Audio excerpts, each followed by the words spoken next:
Bonjour, je m'appelle Katia Keller, je suis musicienne d'origine danoise, je suis coach dans le domaine de développement de l'écoute, tout précisément de l'écoute absolue, et basée sur mes approches et ma recherche, j'ai créé il y a quelque temps une méthode unique de développement de l'oreille absolue musicale.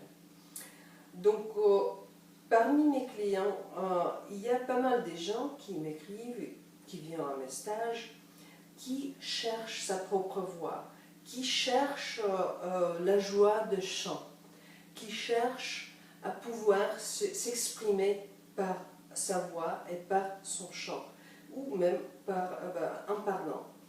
Et ce domaine, ce thème m'intéresse aussi beaucoup parce que je chante aussi, j'ai étudié le chant. En fait, je voudrais vous partager un petit peu mon histoire personnelle. Depuis mon enfance, j'avais une oreille très juste et je savais chanter. Bon, quand j'étais toute petite, j'étais trop timide pour chanter. Quand j'étais ado, j'ai commencé à chanter avec ma guitare.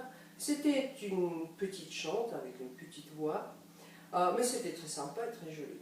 Et puis, à l'âge de 22 ans ou 23 ans, j'ai commencé à étudier le chant pour le vrai. Ça veut dire le chant avec ma grande voix, avec la voix qui est propre à mon corps, à moi. Et là, du coup, j'ai découvert une chose qui m'a surpris énormément. Du coup, j'ai découvert que je peux très facilement chanter faux. C'était une surprise, parce que normalement, ça ne pose aucun problème.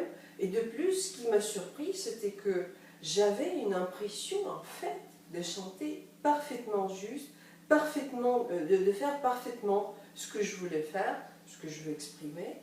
Et après, j'enregistre, j'écoute et je me dis, mais c'est pas ça. J'aime pas ma voix, j'aime pas ce que je fais, et c'est tout simplement faux aussi. Et comme ça, j'ai commencé à me poser les questions. Parce qu'avant, j'ai pensé, bon, le chant, c'est quelque chose qui dépend de la technique, c'est quelque chose qui, dès qu'on apprend la technique, on sait chanter. Mais en vrai, j'ai découvert que c'est pas ça. La technique vocale n'est pas assez pour, en fait, maîtriser cette expression merveilleuse qui est le chant. Alors, c'était mon histoire à moi. Mais en fait, quelles sont des questions que les gens me posent par rapport à chant? Il y a par exemple, très typique, je chante et c'est faux, en même temps que j'ai une impression que c'est juste.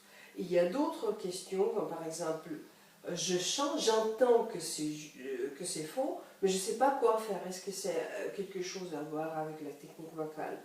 Ou il y a par exemple des questions, mais pourquoi j'entends ma voix sur l'enregistrement et je ne reconnais pas du tout ma voix? Toutes ces choses, j'ai trouvé en fait des explications à tous ces problèmes. J'ai trouvé en fait des solutions pour tous ces problèmes. Parce que j'ai découvert certaines régularités de qu'est-ce qui se passe entre le chant et en fait l'oreille. Et je voudrais en fait aujourd'hui vous proposer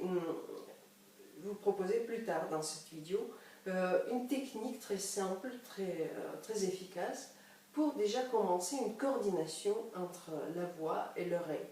Pourquoi? C'est tout simplement parce que la réponse à toutes ces questions par rapport au chant, mon désir de chanter, mon désir d'exprimer ce que je veux, et puis bien évidemment la question de justesse d'intonation en grosse, ça veut dire pas seulement les couleurs des notes, mais aussi l'intonation juste, l'intonation artistique juste, l'intonation de mes expressions. Alors, toutes ces explications se trouvent en fait dans le domaine de coordination entre l'oreille et la voix. Entre l'oreille et la voix qui monte d'ici, normalement. Alors, je vais vous raconter une toute petite anecdote. J'ai entendu chanter Tina Turner et c'était assez impressionnant parce que cette grande chanteuse, avec son expérience énorme de performance sur la scène, un jour, j'étais à son concert et à un moment donné, elle est sortie de la ligne des enceintes, des moniteurs de la scène, et puis du coup, elle commençait à chanter faux. Alors moi, je me suis dit, comment est-ce possible? La grande Tina Turner, elle a son oreille, c'est très juste, sa voix, sa technique vocale, c'est tout bien. Mais en fait, le problème, c'était notamment qu'elle ne pouvait pas, en ce moment-là, elle ne pouvait pas entendre sa voix.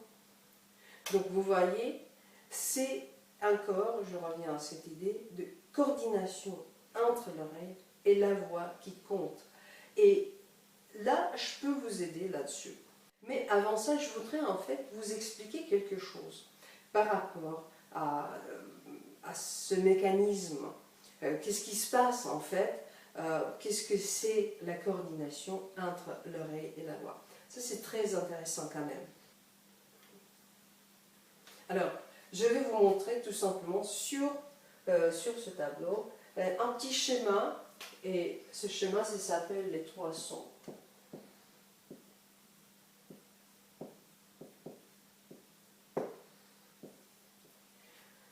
Donc en vérité, on ne pense pas vraiment de ça, mais en vérité, il y a trois sons différents qui existent chaque fois quand il y a des activités sonores présentes. Et déjà, le son dit objectif, le son qui vient d'extérieur. Donc, moi j'écris son objectif, et c'est l'oreille extérieure qui le gère. Deuxième son qui est aussi toujours présent, c'est le son subjectif. C'est en fait le son qui est là dans ma tête, qui est là dans mon espace imaginaire sonore, qui est là après l'audialisation par exemple. Qu'est-ce que c'est l'audialisation? C'est très simple. Visualisation, c'est voir une image visuelle dans mon œil interne. Audialisation, c'est entendre dans mon oreille interne une image sonore ou entendre le son dans mon oreille interne, dans ma tête. Alors, le son subjectif, c'est l'oreille interne qui le gère. Donc, le son subjectif, c'est le son qui est géré par l'oreille interne. Le son objectif, ça vient de l'extérieur. Le son subjectif, ça vient d'intérieur. Et après, c'est le son chanté, si vous chantez. Chanter. En fait aussi, le son parlé, parce qu'en parlant, mais moi, je vais dire chanter. Le son chanté, c'est une chose plus complexe parce que c'est à la fois un son objectif, on entend ce qu'on chante. C'est aussi le son subjectif parce qu'on entend dans l'oreille interne ce qu'on veut chanter. Et puis, c'est bien sûr les vibrations du corps, les vibrations du muscle qui accompagnent ce processus. Donc, le son chanté, c'est oreille extérieure et intérieure qui sont engagées, plus le corps. Toutes les vibrations corporelles. Pour une oreille musicale, il faut une coordination entre ces trois sons. En fait, pour oreille absolue, il faut un accord parfait de ces trois sons, entre ces trois sons. Et vous voyez que l'oreille externe et interne sont la base pour le son chanté. Parce que c'est par oreille qu'on corrige, c'est par oreille qu'on fait une coordination entre ce qu'on veut chanter et ce qu'on chante actuellement. Et donc ce schéma simple explique en fait pourquoi, par exemple, le développement de la technique vocale seule n'est pas vraiment la découverte de sa propre voix. c'est tout simplement parce que quand on développe la technique vocale, on ne développe nécessairement pas le troisième partie de ce triangle, l'oreille interne. Encore, pourquoi on n'entend pas la fausse note quand on le chante en croyant que c'est bon, mais c'est une rupture entre les liaisons dans ce schéma. Et ce schéma explique aussi pourquoi on croit bien entendre sa voix et puis on enregistre et la première réaction d'enregistrement, le premier enregistrement, c'est universel. Est-ce ma voix? Non, c'est pas possible, c'est laide, c'est pas ma voix, je reconnais pas. C'est tout simplement parce que encore, quand on chante ou quand on parle, on entend tout ici, mais l'oreille extérieure qui est présente comme l'instrument primaire pendant l'écoute d'enregistrement n'est pas connectée à l'oreille interne et il n'y a pas de vibrations corporelles. D'ailleurs, vous pouvez essayer de faire cette expérience et déjà vous allez commencer à coordonner les trois éléments de ce schéma en vous. C'est très simple, enregistrez votre voix et écoutez votre voix juste après. La première fois, ça ne marche pas au niveau de reconnaissance. Normalement, on dit non, non, c'est pas ça. Puis deuxième, troisième, quatrième fois, vous allez du coup découvrir, ou petit à petit, ou du coup, vous allez découvrir qu'il y a en fait, il n'y a pas de décollage, c'est vraiment votre voix. Moi, j'ai fait des enregistrements pendant des années, donc maintenant, ça ne fait pas du tout la différence entre ma voix en parlant, en chantant, et la voix enregistrée. C'est tout simplement, quand on le fait, l'oreille interne et externe et la coordination du corps s'accordent pour donner cet accord parfait qui permet la reconnaissance parfaite de la voix. Alors voilà les trois choses à maîtriser, à faire connecter et accorder pour maîtriser cette expression de votre propre voix, soit au niveau d'intonation, soit au niveau d'intonation artistique aussi, mais bien sûr quand je parle votre propre voix, je parle aussi de voix parlée, n'est-ce pas? Pour moi, la découverte de ce schéma, c'est devenu tout simplement un point de départ pour développer et créer une nouvelle méthode qui est basée sur ma recherche. La méthode que j'ai appelée tout simplement voix absolue. C'est la méthode qui contient les solutions nécessaires et les exercices, et outils et astuces pour en fait y arriver. Mais aujourd'hui, je voudrais vous donner déjà, dès maintenant, une technique très simple pour déjà commencer à vous accoutumer à cette coordination et pour commencer à l'entraîner. C'est en fait une technique simple, donc ne vous inquiétez pas, ce n'est pas du tout un examen. Si vous n'arrivez pas tout de suite à le faire, vous pouvez le refaire encore et encore. Et puis après, vous pouvez refaire cet exercice n'importe où, n'importe quand vous vous promenez ou dans le transport. C'est vraiment pour exercer dans la vie quotidienne. Vous dites bienvenue à votre propre confiance, à votre propre oreille. Surtout, ayez confiance à votre oreille, d'accord? Donc, ce que vous faites, vous relâchez, vous regardez cette petite vidéo et vous faites exercice avec moi, d'accord? À tout de suite.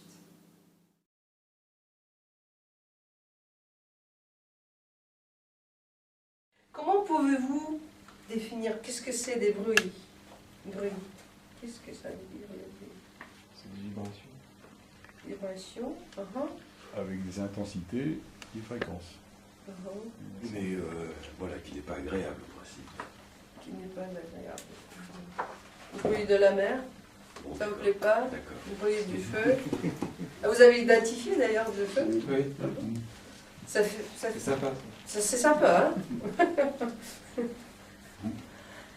Alors, donc, vibration, que disiez-vous? Vibration, une vibration, voilà tout. Une vibration, Une ça. bade.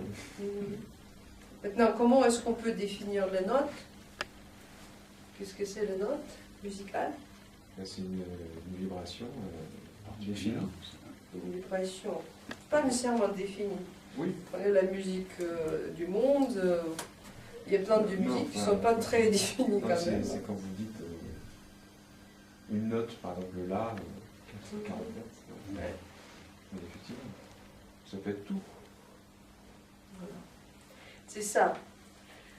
Ce qui se passe encore, c'est une chose figée que le cerveau, quelque part, sournoisement nous dit, bon, il y a les bruits, même vous dites, bah, pas agréable. Hein.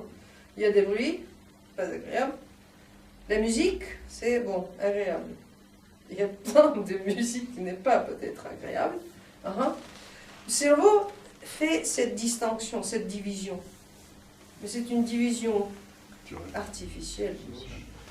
En principe, tous les sons, y compris les notes, c'est les vibrations acoustiques. Maintenant, on va faire l'exercice qui s'appelle la note derrière un bruit. D'accord? Parce que au cœur de bruit, il y a cette vibration, une certaine fréquence. Ou un accord, plusieurs notes peut-être. Parce qu'il y a ce phénomène qui s'appelle l'harmonique, les harmoniques, n'est-ce pas? Et ici, on va toucher la structure du son en général, mais en principe, on a le nœud, et ensuite le timbre, l'instrument. Le nœud, bon, le timbre, vous connaissez, piano, guitare, etc., etc. Le nœud, c'est cette fréquence chroma. Chroma, ça veut dire couleur en grec, mais moi j'aime bien cette définition parce que couleur, c'est encore. Couleur sonore n'a rien à voir avec des couleurs visuelles. Chroma, ça veut dire c'est cette qualité en nœud d'un son, de bruit, d'une note jouée, de bruit, etc. Et on va chercher cette chroma. Tout simplement, vous allez écouter un bruit et tout le monde, on va chanter ce qu'on entend, une note. N'essayez pas de reproduire le timbre. Essayez de chanter. Bon, on y va tous ensemble.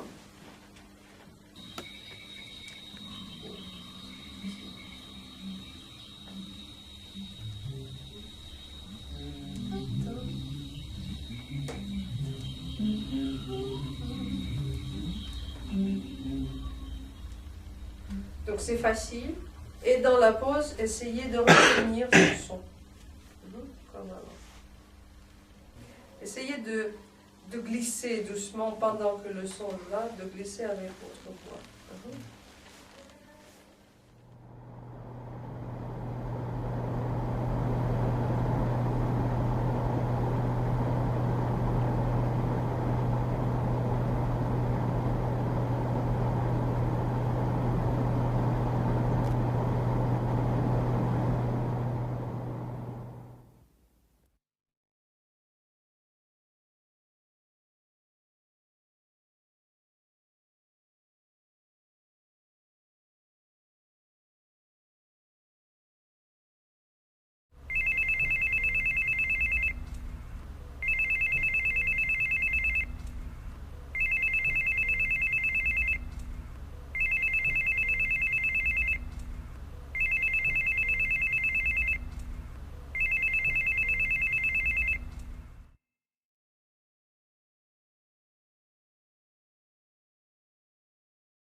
Alors? Il y en a deux, il y a deux sons, il y a deux Trois. harmonies, ouais. En fait, harmonie parfaite de sol majeur. Sol, si, ré. C'est mon aspirateur. Mais soyez pas découragés. Que dites-vous? C'était facile, difficile? Difficile. Ça dépend. Difficile, c'est amusant. Mais il y a des réponses multiples dans les... non Il y a des réponses multiples. Il y a des tierces majeures. Il y a par exemple... De toute façon, celle-là.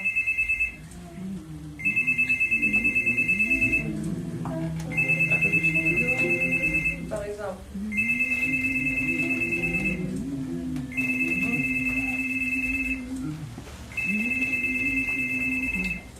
Violette, vous êtes musicienne entraînée, n'est-ce pas? Vous étudiez au conservatoire. Pour vous, ce bruit, ça sonne comme une tierce majeure ou pas? Non. Non. Mais c'est une tierce majeure. Parfait.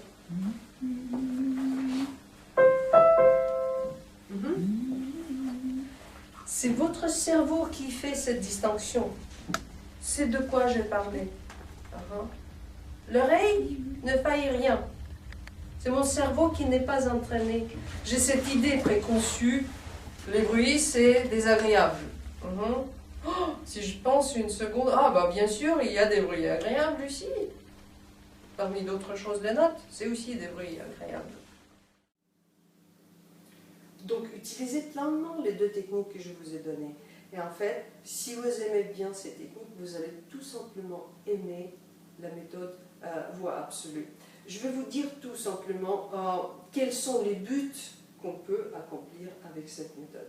Déjà, vous allez trouver et maîtriser votre propre intonation, y compris l'expression émotionnelle et artistique.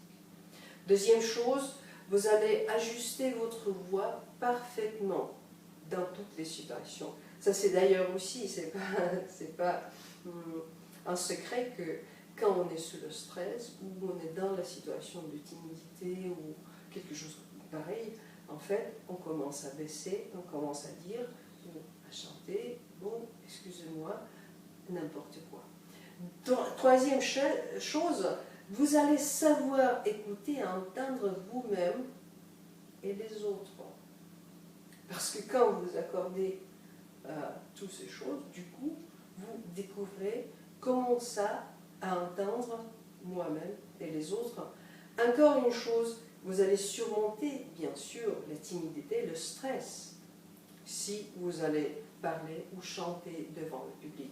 Et en tout, avec cette méthode, vous pouvez cibler pour exprimer par la voix, chanter ou parler, ce que vous voulez, vraiment voulez, et pas ce que vous simplement pouvez exprimer. Vous allez retrouver et libérer votre propre voix, parfaitement ajustée à votre pensée et pensée musicale. Donc, la voix absolue qui est vous propre.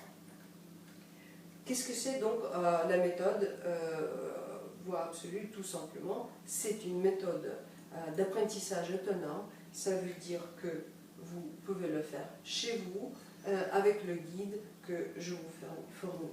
Déjà, il faut souligner que ce n'est pas un livre ni un logiciel. En fait, c'est un ensemble d'enregistrements avec les exercices, les astuces, les outils que vous allez utiliser pour lancer les mécanismes dont j'ai parlé tout à l'heure. Donc, c'est un ensemble d'enregistrements à suivre à votre convenance, chez vous, à votre propre rythme. Vous allez avoir plus que 10 heures de pratique guidée, tout simplement guidée, donc ne vous inquiétez pas, je vais vous accompagner selon tout le chemin. Et il faut dire que ce que je vous ai montré aujourd'hui, c'est en fait c'est une toute petite partie de ce que vous allez avoir. Donc utilisez pleinement vraiment ces techniques et puis commencez à explorer ce chemin. Et bien comme toutes mes méthodes, la méthode voix absolue vient avec une garantie satisfait ou remboursée. le risque, c'est vraiment en moi. Procurez la méthode, essayez. Si ça ne vous convient pas, je vous rembourse. Donc voilà, utilisez pleinement déjà, dès maintenant, ces deux techniques. Observez comment votre rapport entre l'écoute et la voix change. Observez comment ça vous fait de bien en cherchant votre propre expression, votre propre voix parlée, votre propre voix chantée. Et puis venez pour plus, pour les astuces, les techniques, etc., etc., etc. Utilisez les deux techniques que je vous ai fait apprendre aujourd'hui. Utilisez-les pleinement, ça fonctionne, je les utilise moi, mes clients l'utilisent, et puis venez pour procurer la méthode de voix absolue. C'est une méthode plein d'astuces, plein de techniques, plein de choses à faire. C'est très intéressant et fascinant, ça va vous aider.